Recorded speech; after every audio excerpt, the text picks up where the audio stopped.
大家好，我是客家佛教中心的释小金讲法师，是尊贵的赞都古仁波切的弟子。我们今天继续跟大家分享赞都古仁波切的生平传记《承诺》。分享的内容是承诺的这个特别版的第2版。那我们目前呢在第2章。第2章主要讲的是仁波切在美国早期的经历。仁波切在美国的经历总共分成2个章节来叙述。早期的在第2章，然后呢他前往洛杉矶正式怎么说呢？正式去离家出走过后，那一个是在第3章。那我们之前有陆陆续续的就跟大家分享到仁波切在美国的一些经历。最初当然就是说他的养父母的家庭。养父母其实都很渴望有一个孩子，但是没有办法没有办法自己本身有自己的孩子，所以就领养了仁波切。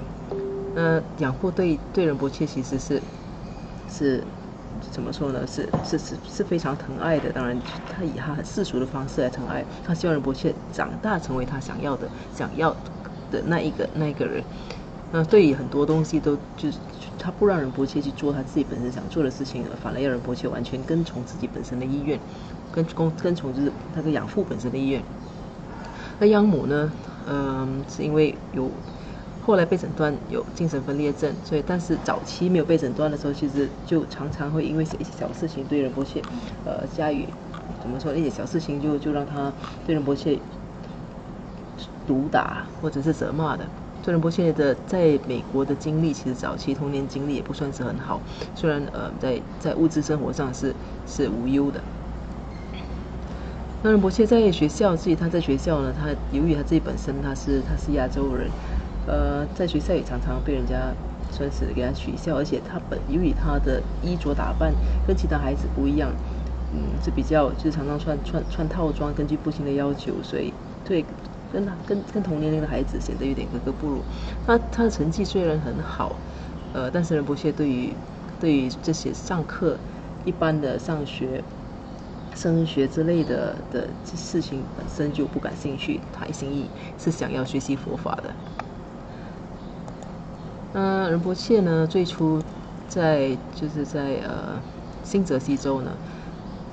家离住家附近10分钟的地方，有一个叫拉西甘巴林的地方。在那地方有一个自己的著名的金刚瑜伽母大师，也就是洛桑达信仁波切。那洛桑达信仁波切早在仁波切抵达美国的前1年就抵达那个地方，那后来也成了仁波切的地位上师。那仁波切每天呢，最想做的事情就是前往拉西甘巴林去，尽可能的去服侍自己的上司，尽可能去听闻和学习佛法。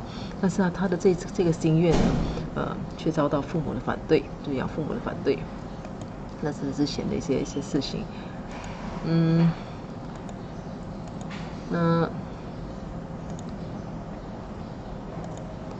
那之前有介绍过仁波切第一次接触，就是他对很多佛像都有自然的一种天生的一种印象，或者是很自然的有自然的一种倾向性。尤其他特别喜欢吉祥天母。对金刚瑜伽母呢，也是第一眼看到就知道这是一个能够让我们迅速证得就是有修行有成就的一个佛母。那这可能都是来自他前世的一些印记。那此外，仁波切也在新泽西的时候，也是第一次接触了多杰雄登护法。那当时他并不知道那就是多杰雄登护法，但是事后才想起的。到我们上一期结束之前还有仁波切呢，他从小呢都很喜欢去打印绘画这些佛菩萨的图像，把它打印出来上色了之后呢，还把它就是怎么说呢，就系上绳子送给朋友，希望给朋友带来庇佑。那这样子的一种行为延续到后来就来到科切拉的时候，他仁波切就开始制造很多的佛坠，就是继承这样子的一种做法和心愿。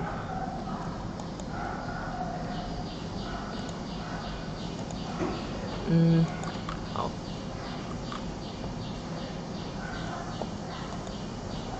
我们上一次停留的地方是讲到仁波切接受金刚瑜伽母灌顶，在14岁那一年，仁波切原本就有一次有机会差一点得到金刚瑜伽母灌顶，就是养父母其实已经答应了他，但是在灌顶的仪式在进行的当中呢，他父母突然间闯进来，就阻止他接受灌顶，那仁波切非常沮丧，但是他下定决心，下一次一定要再重新得到这一灌顶，所以是辛苦加倍努力的、积极的帮养父母打扫家里，就是尽可能的，就是尽可能听从遵从养父母的话。之后呢，在1年之后，他们养父母终于让他去接受这个金刚瑜伽母灌顶。那这是上一次我们提到的。好，那接下去呢，今天讲的是这个动物之爱，爱与失去。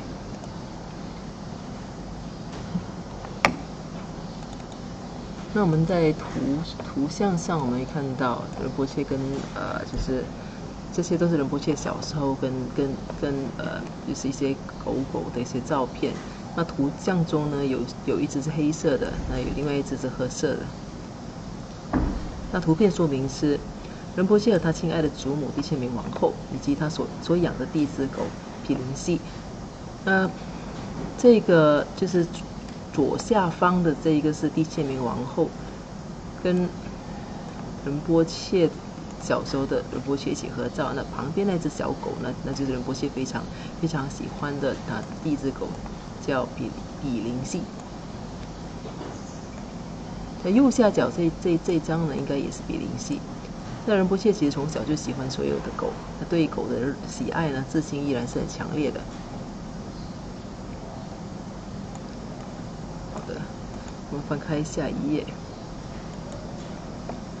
那这一页呢，大家看到的是仁波切的，就是今天就是他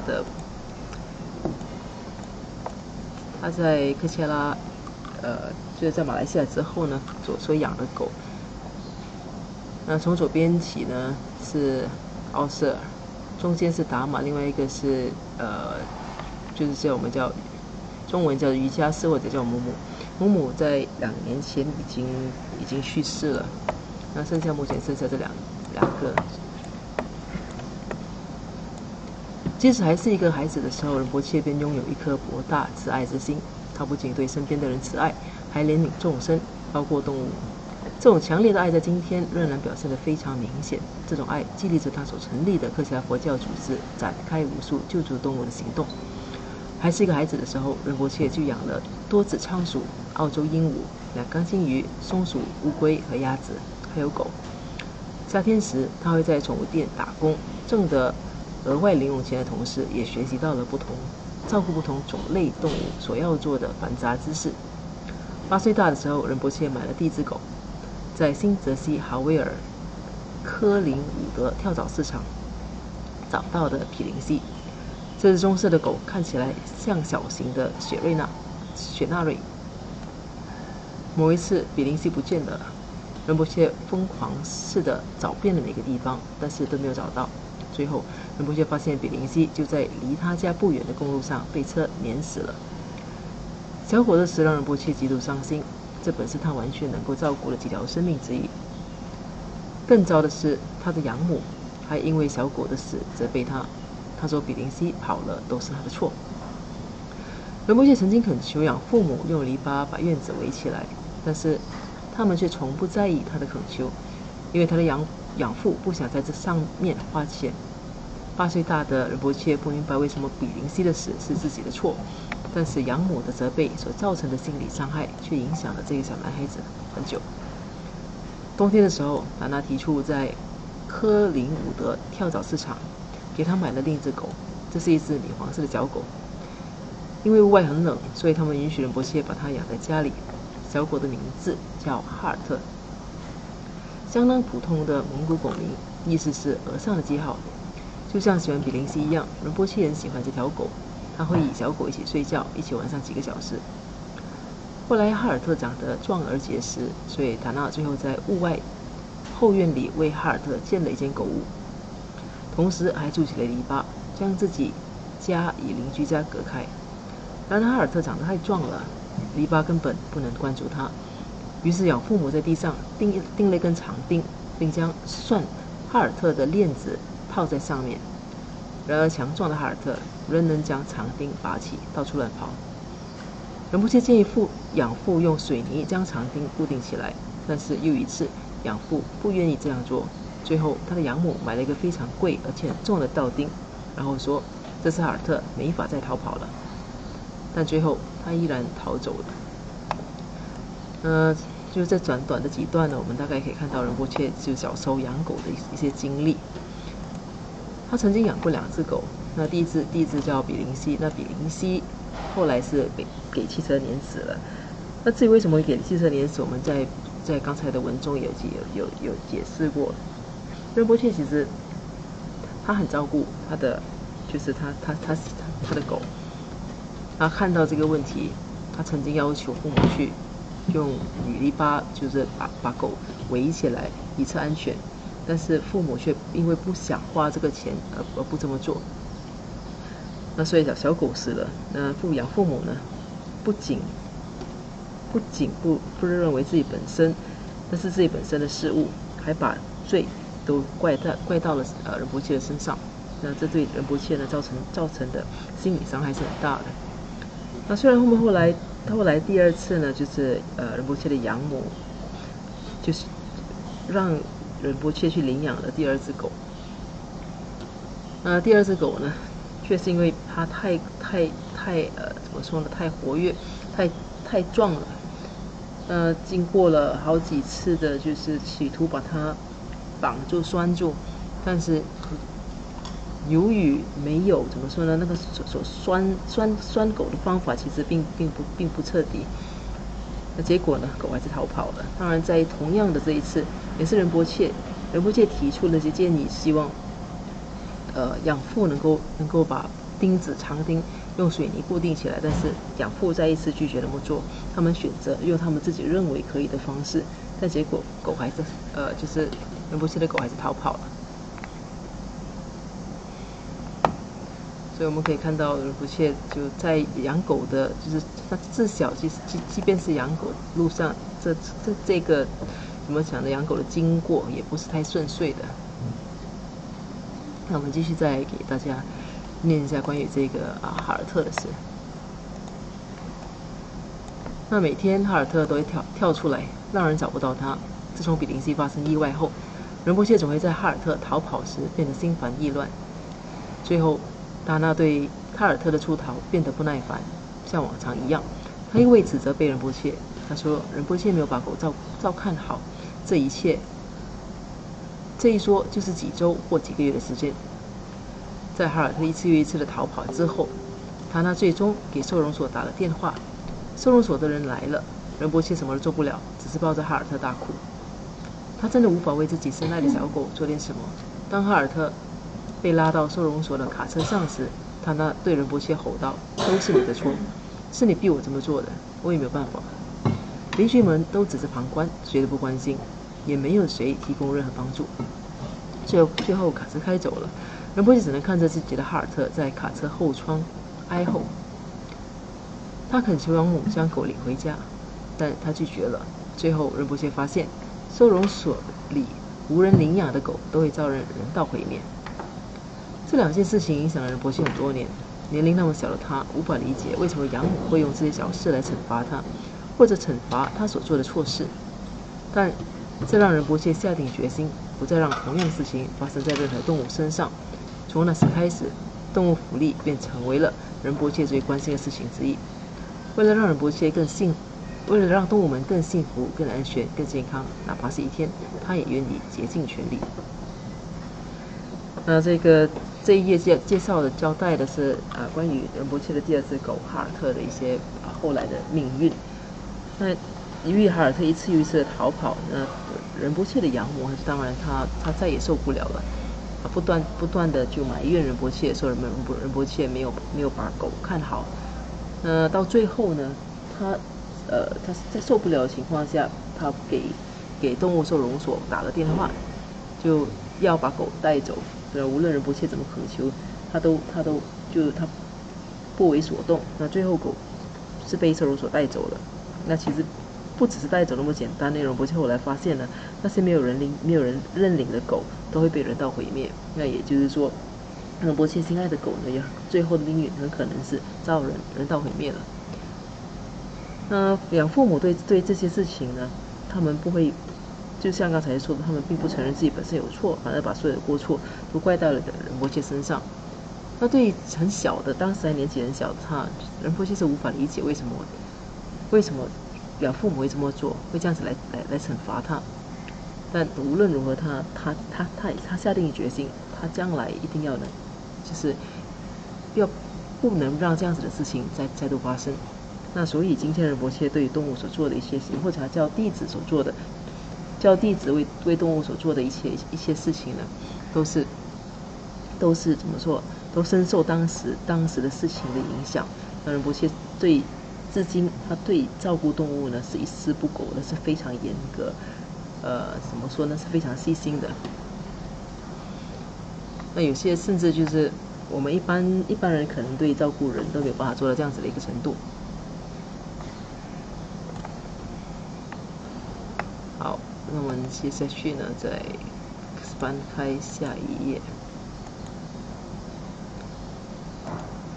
那这一页呢，大家看到的是，这个是克西拉禅修林的就是鸟舍。那图片的说明是，从小时候在新泽西照顾几只鸟儿开始，仁波切对动物的关爱，如今造就了克西拉禅修林土地上一座4000平方尺，专照料这些鸟。这些年来，仁波切拯救回来鸟儿和乌龟的鸟舍。那在克西拉禅修林呢，仁波切特别为就是这些他从一些就是售卖动物的一些店铺里拯救回来的一些病鸟，或者是忧郁的，或者是被冷落或被虐待的鸟，仁波切就把这些鸟带回来之后呢，就通常会找了兽医帮他们看诊治疗，过后再把它们放在就是有需要的话，可能会放在一些隔离的鸟舍，慢慢让他们投入比较大的一个环境里，也就是这个就是占地4000平方米的平方尺的鸟舍里。那鸟舍呢，其实不只是这样子，鸟舍里呢其实就是有很多假树，还有长期都在播这些佛教的经咒，那还有许多的就是玩具。那每天都有人特别去为这些鸟儿做检查，还有给他们适当的营养的食物，新鲜的食物。这是仁波切对动物，对每一个动物所能做到的，就是他能够做到这样子的一种地步，就是每一个细节都照顾好。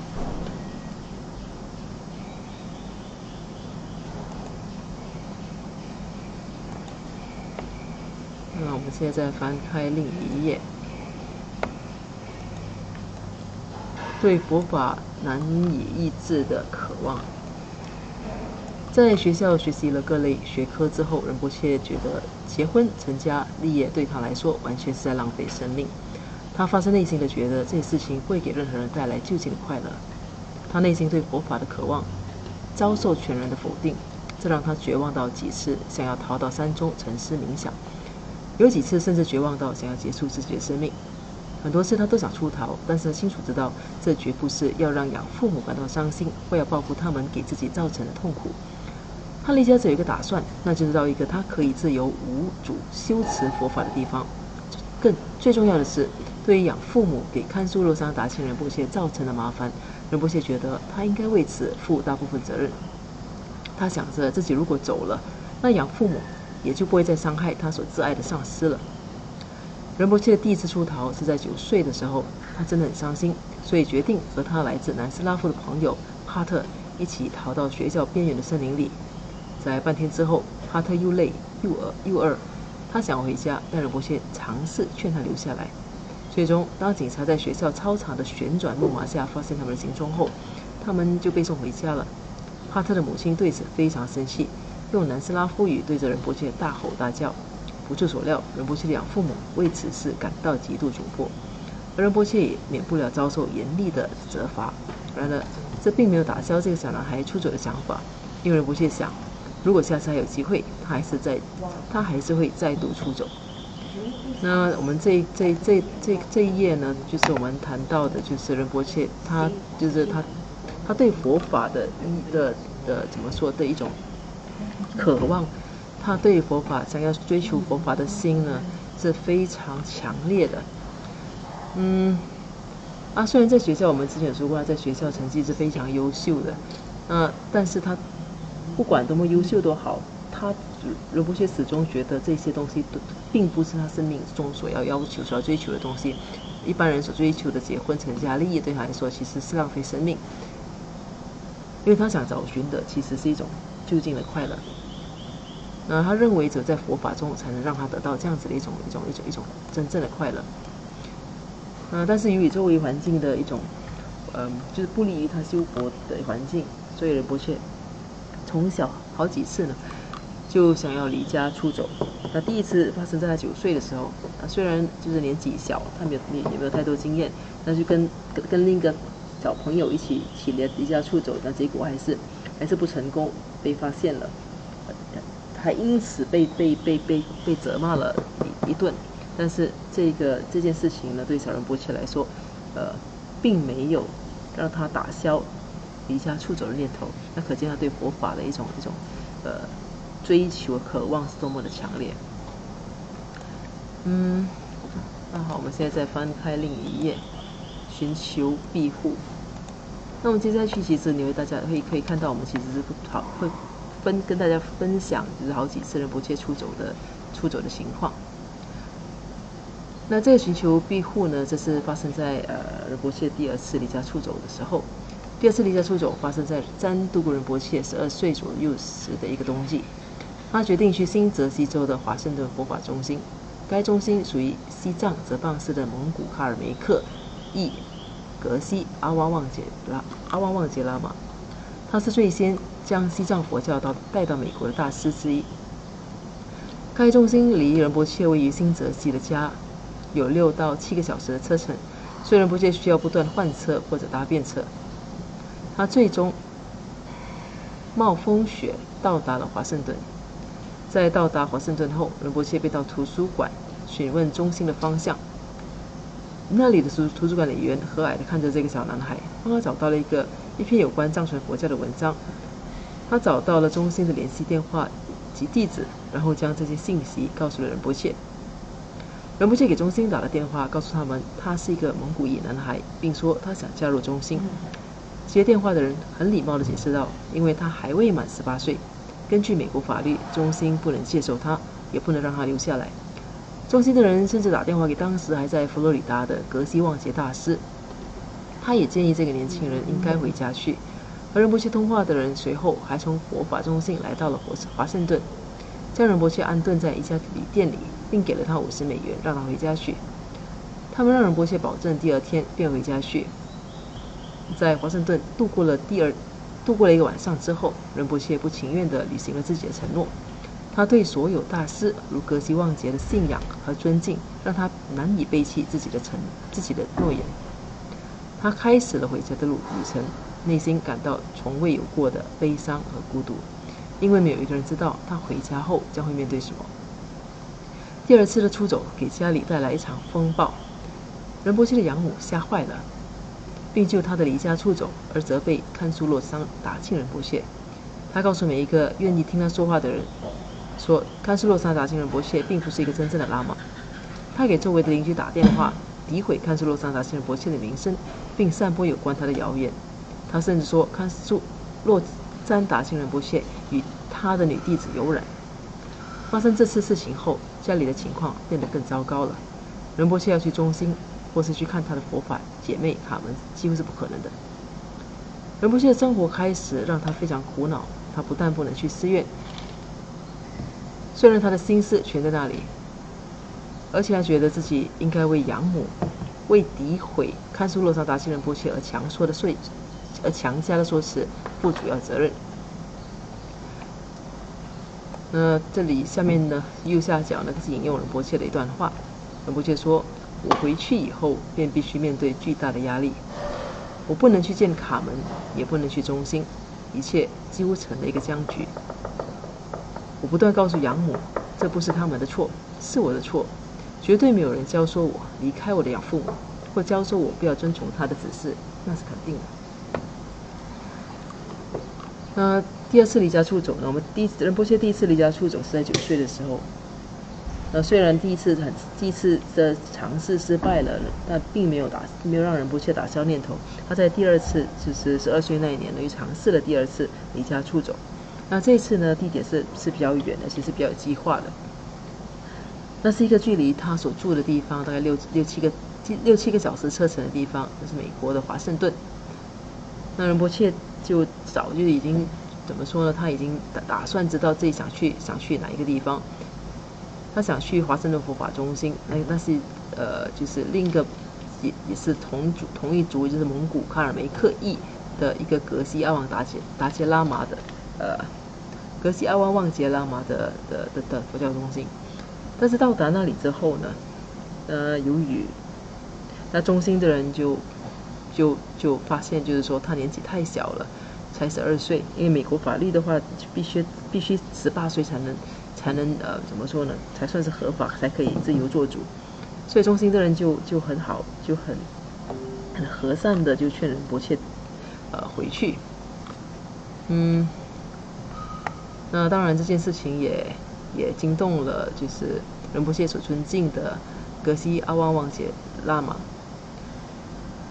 结论呢，就是大家后来这个中心呢，帮仁波切安排了一个旅馆，还给了他50美元，就是让他度过一个晚上，第二天回家去。所以仁波切尽管再不想，他非常不想回去，但是因为出于对于格西旺杰的尊敬呢，他没有办法拒绝他。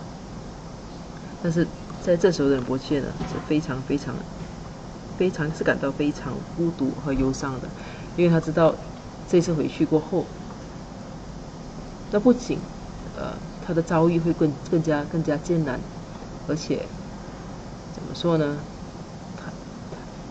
情况还是一样，就是他一样没有办法就是完成自己的心愿，一样没有办法好好去学佛。回去之后，当然情况变得更严格。那养父母对此感到非常的不高兴，而且养母呢，甚至是谴责仁波切的上司看苏罗桑达钦仁波切。他说，甚至造谣说看苏罗桑达钦仁波切跟他的弟子有染，甚至说他并不是真正的喇嘛。那这些事情对仁波切来说都造成了很大的一种心理的影响。仁波切觉得自己应该为这些事情负责任，他把这些责任都扛到了自己身上。而且不仅这样子，他回去之后呢，整个行动自由是更加受限了。不仅不能自由去佛法中心，他连见自己的佛法姐妹卡门也都变得不可能了。这是仁波切第二次出逃过后所面对的一个命运。那我们看看这个上面的张图呢，上面的张图是格西阿旺旺杰位于华盛顿的佛法中心。那原本这仁波切就是想到这个地方去，可惜他因为年纪太小，那中心就很怎么讲呢？就很和善的就拒绝了他的要求。那右上角这张图呢，就是格西阿旺旺杰，他是蒙古裔的一个佛教大师，在算是早期就是把西藏佛教带到美国的先锋人物之一。好，那我们这一次的分享呢就到这里，接下去还会就是我们下一期会跟大家再分享他仁波切的后来的怎么讲呢？他的出逃。好，那我们一起先做个回向。如宝珍贵菩提心，未生出者愿生出；已生出之菩提愿，其不退转倍增长。如宝珍贵之空性，未生出者愿生出；已生出之空性宝，其不退转倍增长。愿此修一切功德，利所有众生诸法后，心灵至尊善慧名称师，说是佛法信要诸圣教。唯愿世事不离真上师，唯愿随时享有圣正法，并愿地道功德圆满后，迅速证得金刚持果位。愿我趁此善根力，速即成就上师佛，一切众生尽无余，悉令安止是佛地。愿弘扬中他巴，宝王正法理则机，只是将来之征兆，一切顺缘悉圆满。我及他人之三世，一子相助二之矣。祈愿上会名称佛，教法永驻，圣增长。愿昼吉祥，夜吉祥，昼夜60恒吉祥，一切世中皆吉祥。唯愿三宝常摄受。至尊上师身受永稳固，妙善法业普及遍十方。上为教法举光照三域，众生未尽其请恒常住。好，我们这一节的分享到这里结束，那明天再见，谢谢大家。